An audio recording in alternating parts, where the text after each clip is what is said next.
এই মুহূৰ্তত দিবলৈ লৈছোঁ টপ আছামৰ দৰ্শকসকলৰ বাবে আজিৰ এটা গুৰুত্বপূৰ্ণ খবৰ, এটা বিগ ব্ৰেকিং নিউজ। দৰ্শকসকল, আজিৰ প্ৰথমটো খবৰ হৈছে এক আজব ঘটনা সংঘটিত হৈছে। পৰীক্ষাত প্ৰেমিকাই ফেইল কৰিছিল, সংগতে প্ৰেমিকে বিদ্যালয় জ্বলাই দিয়ে। এগৰাকী ছোৱালীৰ প্ৰেমিকে তাইক ইমান ভাল পাইছিল যে যেতিয়া ছোৱালীজনী বিদ্যালয়ৰ পৰীক্ষাত বিফল হ'ল, তেতিয়া যুৱকজনে বিদ্যালয়খন জ্বলাই দিয়ে। প্ৰকৃততে এই আজব ঘটনাটো সংঘটিত হৈছে ইজিপ্তত।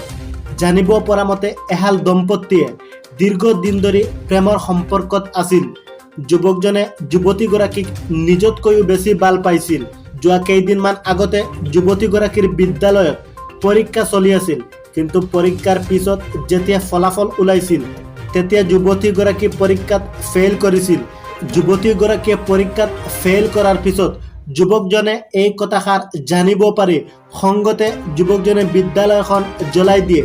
এই ঘটনাটো সংঘটিত হৈছে ইজিপ্তত। আজিৰ দ্বিতীয়টো খবৰ হৈছে মোদীৰ গুজৰাটত বৃহৎ সংখ্যক বিজেপি কৰ্মীয়ে যোগদান দিছে আম আদমি পাৰ্টিত। মোদী শ্বাহৰ গুজৰাটত আপৰ শক্তি প্ৰদৰ্শন। বৃহৎ সংখ্যক বিজেপি কৰ্মীয়ে যোগদান দিছে আম আদমি পাৰ্টিত। এটা ৰাতিৰ ভিতৰতে কেইবাখনো গাঁৱৰ লোকে আম আদমি পাৰ্টিত যোগদান দিছে। গাঁৱে গাঁৱে চলি আছে আপৰ যোগদান সভা। চৰ্দাৰ পেটেলৰ গুজৰাট নিৰ্মাণৰ প্ৰতিশ্ৰুতি দিছে অৰবিন্দ কেজৰিৱালে। দৰ্শকসকল, জানিব পৰা মতে অৰবিন্দ কেজৰিৱালে এটা টুইট কৰি প্ৰকাশ কৰিছে এই কথা। আজিৰ তৃতীয়টো খবৰ হৈছে ভাৰতীয় সেনাৰ মহানুভৱতাই সময়ে সময়ে প্ৰভাৱিত কৰে সমগ্ৰ দেশবাসীক। কেতিয়াবা যদি শ্বহীদৰ বন্ধুৰ ভগ্নীৰ বিয়াৰ সমস্ত দায়িত্ব মূৰ পাতি লৈছে, কেতিয়াবা আকৌ অচিতিপৰ বিদ্যাক বুকু চাহ তুলি উদ্ধাৰ কৰিছে ভাৰতীয় সেনাই। সেয়ে ভাৰতীয় সেনা সদায় ভাৰতীয়সকলৰ মনত হিৰো হৈ থাকে। এইবাৰ এজন গুলীবিদ্ধ সন্ত্ৰাসবাদীৰ জীৱন ৰক্ষা কৰি মহানুভৱতাৰ পৰিচয় দিছে ভাৰতীয় সেনাই।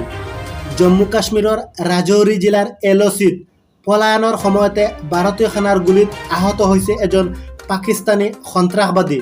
কিন্তু ভাৰতীয় সেনাই সন্ত্ৰাসবাদীজনক মৃত্যুৰ বাবে এৰি নিদি চিকিৎসালয়ত ভৰ্তি কৰে আৰু সন্ত্ৰাসবাদীজনৰ অধিক ৰক্তৰক্ষণৰ বাবে তেজৰ প্ৰয়োজন হৈছে। তেজৰ প্ৰয়োজন হোৱাত ভাৰতীয় সেনাৰ দুজন জোৱানে ৰক্তদান দি সন্ত্ৰাসবাদীজনৰ জীৱন ৰক্ষা কৰিছে। আৰু এই দুজন হৈছে ভাৰতীয় সেনাৰ দুজন জোৱান আৰু এইজন হৈছে পাকিস্তানী সন্ত্ৰাসবাদী। তেওঁক তেজ দি জীৱন ৰক্ষা কৰিছে। দৰ্শকসকল, আজিলৈ ইমানে। চাই থাকিব টপ আছাম, লগতে ভিডিঅ'টো শ্বেয়াৰ আৰু চেনেলটো ছাবস্ক্ৰাইব কৰিবলৈ একেবাৰে নাপাহৰিব।